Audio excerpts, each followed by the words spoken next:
উড়িয়ে বাবা, এতে দেখছি অনেক টাকা। দাদা, যা খেতে হয়, যত খেতে হয় আপনি খেয়ে নিন।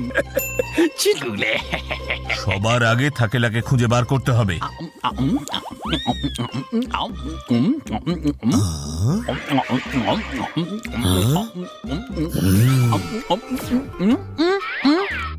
আরে বস, আপনি পৃথিবীলোকে কখন আসলেন?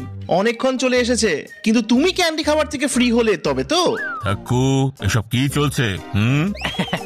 আসলে বস, এই ক্যান্ডি গুলো এত টেস্টি যে আমি নিজেকে একদম আটকাতেই পারছি না। টেস্টি মোটেও নয়, এতে অ্যাডিকশনের ওষুধ মেশানো হয়েছে, যা ডাইরেক্ট ব্রেনে গিয়ে এফেক্ট করে।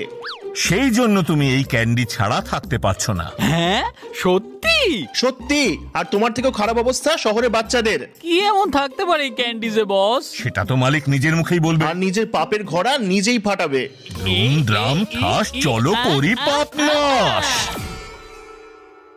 আমি তো ভেবেছিলাম বাচ্চারাই শুধু আমার ক্যান্ডি পছন্দ করে আর মিষ্টি মুখ করে।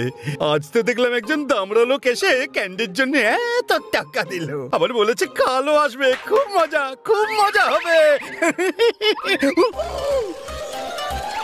আরে আরে আরে আরে আরে, আমার টাকাগুলো কি হচ্ছে?